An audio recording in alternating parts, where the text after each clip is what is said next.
Sometimes it'll also be some unmet needs that we may have had in the childhood, or it may be lack of emotional support, traumas, parental issues. All these leading to, not trusting relationships at times, because that is what you have seen from the childhood. And also lack of conscious parenting. What does a truly symbiotic relationship look like? The most important thing that a symbiotic relationship should have is CARED, cared for. When you're trying to fix somebody, it also means that you're trying to control also somebody. Welcome to this little conversation with me. I'm so grateful that you choose to reach out and now we can speak about a lot of things today. This is Suchita Sanjay. She's a hypnotherapist who did her degree in her late 40s. Like, how cool is that? Everyone in their 40s, late 40s, they just like, they want to chill out. Life is retirement. But this person, she went out there and say, I want to learn more and I want to do a lot of things for these people that I know. How cool is that? Not everybody has that courage. So I thank you for that example. Suchita has been, I think I've known her for like almost a year. I've been seeing her contents and everything. But she has been the most nurturing human being that has come across so far. She have been there and talking to a lot of people from the way she talks, from the way she is so approachable. For people like me, it is amazing. No, don't put me in that spot. I'm just as all of you are. So that's something that I would want to tell you. And thank you so much for your kind words and appreciation. You once heard the words, who am I to give you freedom? You are always free. Can you share what shifted in your mind or your body when you heard that word? Well, this happened a few months after my marriage, where I was asking my husband, am I free to do ABC? So he said, who am I to give you the freedom? You're born free. So the moment he said that, it was like big wings spread across me. And, I just felt like I was flapping and flying away. So that was what came as an instant thought in my mind. And this happens because most of us are conditioned to believe, like more than 35 years ago, we're conditioned to believe that, you can't be doing much once you are married and you're gone into another home. So you have to just stay by what is the norm. And yeah, that is the conditioning that we grow up, especially in our culture scapes. So now things have changed. It's much more relaxed, but still that element is still there. So it was like I gave myself the understanding that I can also do something. That was the main thing that shifted inside. So, in fact, I have to tell you that it gave me a feeling that I can do much more with my life. And I kept doing so many other things also. So, that gave me the freedom to understand more about life. And also, now, yes, I'm in a spot where I'll be able to give back in a way that I can. Awesome. Because when you live with someone, I feel like when you're in the synchronicity, like you have had this conversation, you know your husband have your back when you're going to do this. So that really gave you that freedom, right? I can feel when you speak about that with the wings and everything.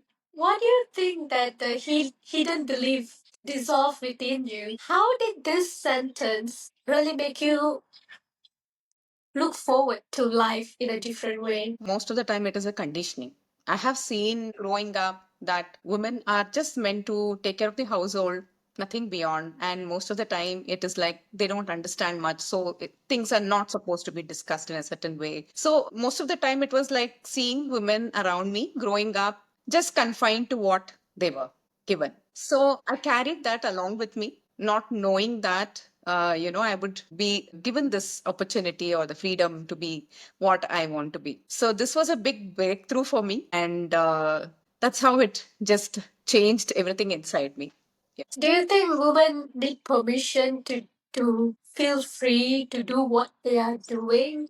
In your hypnotherapy coaching, how do you interpret this particular portion? So most of the beliefs we form is something that we form from the childhood. So for example, there was a person who came and mainly enrolled because she had the inability to take decisions. So this came from the fact that she had to wait for permission every time. And this belief was formed because as a child, she had seen her mother in a relationship with a narcissistic father and who expected her to be the way that he wanted her to be. She had no say in anything. And even if she did have any say, she was being gaslit because, again, she was in a narcissistic relationship, right? So she did not know how to even take decisions. So this carried as a generational pattern to the person who came to me for therapy. The inability to take decision and wait for permission always. So once this was understood where the pattern came from, because it is these incidences that will define how we condition ourselves to behave in a particular way. And that is also very familiar. So it is important to break that pattern of familiarity by using certain modalities in the subconscious state and helping them to start understanding that it is not the permission that is required, it is the information that has to be given. Can you explain more about that? Yeah. So when you seek permission, you're seeking permission because you doubt yourself, right? So when you are giving information, you're giving with the confidence that I am sure of myself and certain of myself. Okay, that makes sense. Permission can be taken only when you are invading somebody else's space. And there should also be a clear distinction that there has to be distinction, permission, and discussion. At certain points, yes, discussion is required to understand the other person's perspective, but then again, it is your own decision. At certain times, you just need to give information because you're sure and certain of yourself. When this discussion happens, if you're in the situation where you sense the other party is not going to collaborate with you because their way of the point of view that they come from, because we are in the discussion, is not synchronizing with yours. How can we help ourselves to come to a win-win situation? It's important to identify whether you need the collaboration of the other person. If we don't, If we don't, then you are good enough to stand on the basis of what you have decided because you're sure of yourself. how do we communicate in a way that the other party don't feel like we're doing something that they don't like? So communicate from the point of view of what is morally right for you. When it is morally right for you, there's no question that anybody has to doubt it, right? And not only that, it also has to be a win-win for you as well as the other person. Yeah, in this situation, if they say no, it means it's not a winning situation for them. So you still go ahead and say that this is morally right for me. Tomorrow, that becomes a suppressed emotion. Okay. So if they still say no, I don't believe in it, what kind of agreement can we come to that we are not going to leak our energy or suppress our emotions? You have to make that a clear statement and also as a communication that you would want to try it out. And also, you should be ready to take on the journey by yourself without expecting the collaboration, or seek for somebody who is ready to collaborate on your terms or when it feels morally right for them as well and for you as well. It's a long process, isn't it? It's a back and forth. Like for females, we have this thing that we really want the other party to say yes, or we go to the other extreme and say we don't really care. If you don't say yes, I'm just going to go ahead. I'm just trying to see if we can actually strike a balance without needing this permission in either way or going to X because there is no permission. See, one thing is it is important to identify whether you are hanging on to your ego and taking that decision. When you say ego here, what that means? Ego, in the sense, you want to win it at any cost without understanding the other person's perspective or point of view. So we listen to everything and we check in within ourselves whether we have ego or not. If there is ego, we just admit to it and let it go and find a different way. If there is no ego, I think our communication itself, it will come through and say that no, we're coming from a place that a knowing place, right? Yeah. That communication itself will be changing. From a hypnotherapy perspective, how do any relationship that we encounter, whether it's friendship, whether it's partnership at work or business, how does it shape our subconscious mind? Well, many of the patterns, it all is carried from our childhood. Sometimes it'll also be some unmet needs that we may have had in the childhood, or it may be lack of emotional support, traumas, parental issues, all these leading to, not trusting relationships at times because that is what you have seen from the childhood. And also lack of conscious parenting, carrying the childhood wounds. All of these will define how you will have a relationship with the other person. So it's very important to clear and heal from all the childhood wounds that we would have carried from our, past. So importance has to be given mostly on how can we have a better relationship with another person. Okay. So what are the like firstly, what kind of pattern we are trapped in this realm? Patterns are mostly fear, being, being controlled, and also sometimes codependency comes off because you need that somebody to cling on to always. So these are the common subconscious patterns that we come across while treating clients. So it's important to shift from all this and heal from all this if we have to have relationships in the balance in all aspects. When it comes to a symbiotic relationship, a relationship where we know that we got each other's back, what does a truly symbiotic relationship look like when both people or a community are all they're powerful together and still deeply connected? Can you give us some example of this? So the most important thing that a symbiotic relationship should have is CARED, cared for. Right? C stands for communication, A stands for acceptance, R stands for respect, E stands for empathy, and D stands for deep sense of safety. So when the communication channels are open, there is clarity. Only when you cut the communication, it parts. And when there is acceptance of each other's behaviors, you're accepting each other's flaws and still feeling flawsome. That's very important. So when there is automatically acceptance of each other's flaws, then there is symbiosis there also. A mother can accept her child in any way. Me, if I go out there and I have a relationship, whether it's a man or even a friendship, I don't feel like I can be wholly me. Yeah, it doesn't happen always, but then you will always find somebody who's like that when you keep yourself open. When your heart opens up, you will meet the right people in your life. So acceptance is another part.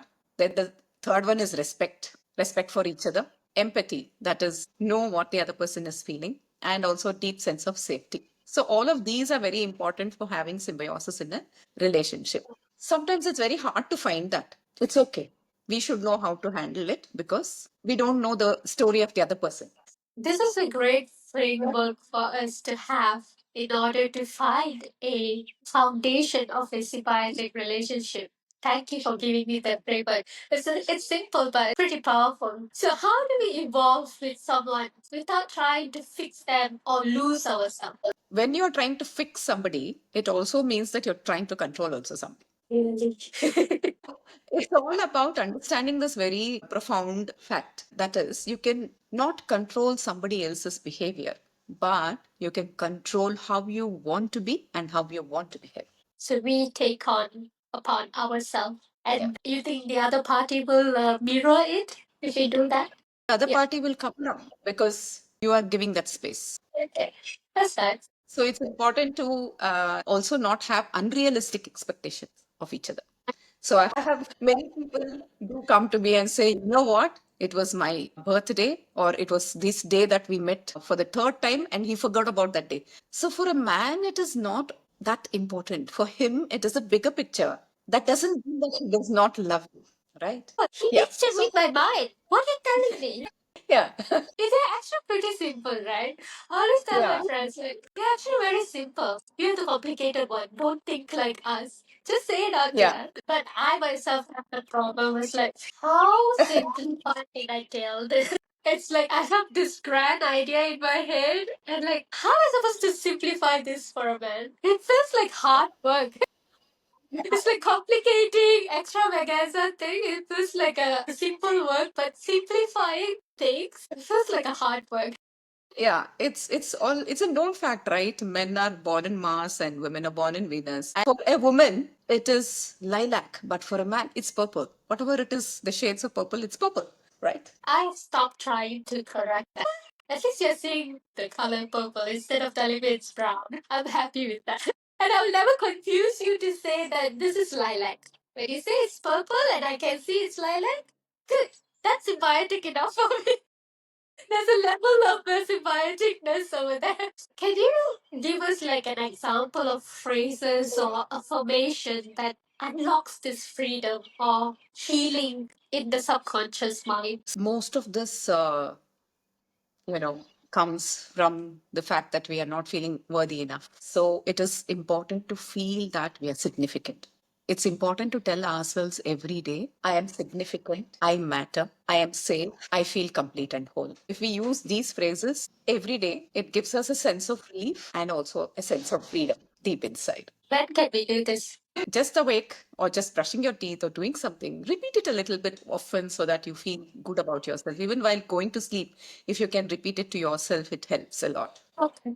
How do masculine and feminine energy that's within us, it shifts when both partners trying to stop or own or control each other. How do that happen? See, one thing is if this comes out of understanding, when the man understands that his dharma, that is for him, it is all about the purpose, the visions, the analytical thinking, the logical thinking, everything is in balance for him. So when he has that perfect understanding of all those, naturally it shifts from controlling each other to understanding each other. And for a woman, it is all about understanding her ability to have the vidya, that is being empathetic, intuitive, and being the caring one always. So when this is understood, then there is no need to control each other. It's all about coexisting with each other with complete maturity.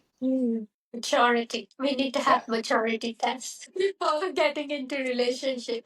Let's work together is also something that you can think of. That's the problem, isn't it? I feel like in my whole life experience, this opposite attracts term, that sentence, and really screw thing for me. It's like I get frustrated.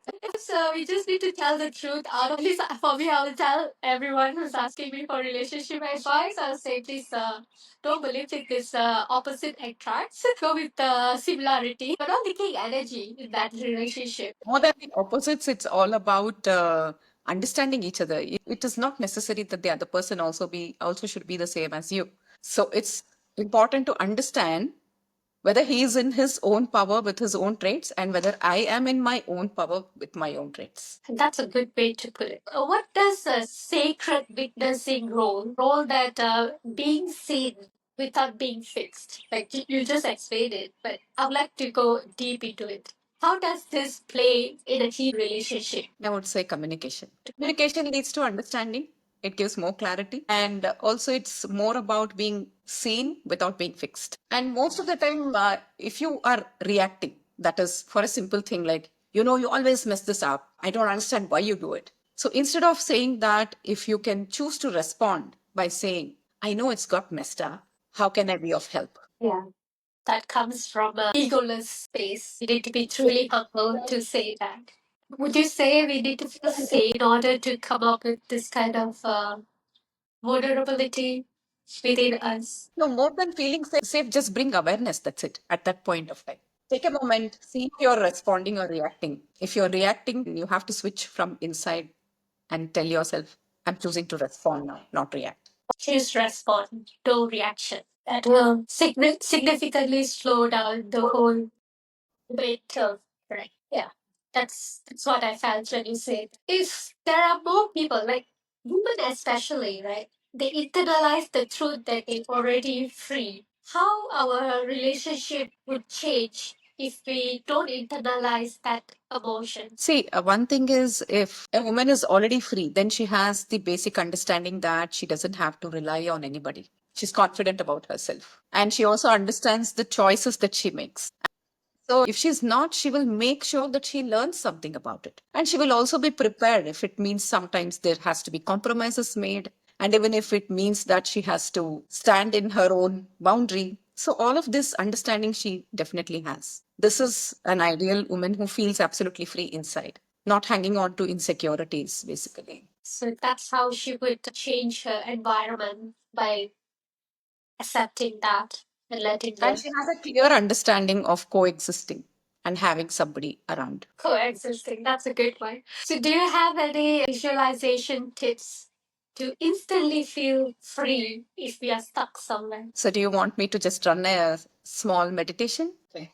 So, just close your eyes, breathe in all the positivity and breathe out all the negativity and toxins from your body. Just allow your scalp to relax, your spine to absolutely relax, your legs to relax. Allow your body to relax and just concentrate on your breathing with your eyes closed. You're able to listen to my voice. You're able to also feel the space that you're sitting on and the sounds around you. Just relax into this feeling and observe within yourself if you're hanging on to any kind of anger, guilt, shame, hurt, stress, anxiety, or any negative emotion that's coming up right now. And visualize yourself going to a stream nearby, carrying all of these negative emotions which is not required. As you walk, you're able to feel the ground beneath your feet, and you're also letting go of some of the emotions through your feet. And nearby, you're able to see a stream, gentle stream flowing by. And you walk up to there. You're now dipping your feet in that stream and allowing all that negative emotions which held you hostage into that stream. Once you have done this, you're coming back to a place which is your palace. And you're able to see a throne there. It is your throne. And you feel that you're sitting on this throne. And you're telling yourself, I have the power within me to choose me. I accept and embrace myself for whom I am. I choose myself and I choose inner peace. I choose clarity in all my relationships. I am a great communicator. I choose to respond. I am being conscious and aware. You're also telling yourself, I am significant, I matter, I am good enough. I choose me. I accept and embrace myself. I am lovable. I choose inner peace. I choose clarity in all my relationships. I am at peace with myself and I feel complete and whole. Just take a deep breath, absorb all these feelings within you, and breathe. And you can open your eyes whenever you're ready. Yeah, that's a great mini session. Thank you so much. Now I've like lost my thought. Like in a different world, I can't ask smoke Christian anymore. But I would like to know what is the deep truth you wish every person deeply knew about freedom, love, and healing? So, the most important thing to do is to embrace who yourself for who you are unapologetically. So, there is a deep understanding that one should have that there is room for improvement also. If there is need, then it's good to improve. And most of all, we all should understand that we are work in progress and we need to keep self introspecting ourselves every now and then. So, if we understand all of this, then it is true power and it is also a pathway for freedom and healing. Basic foundation that we have here is have a frame, have a great communication, break your patterns, and once you name your patterns, it will be broken by itself. All you need to do is bring awareness, and that'll be a great foundation on its own. That comes to an ending of our conversation today. Thank you so much for your time. It has been really great. It's a big pleasure to come here and divulge all your knowledge to us. Thank you so much. Thank you so much for having me over, Prema. It was such a lovely thing to, spend time with a bubbly person like you. Thank you.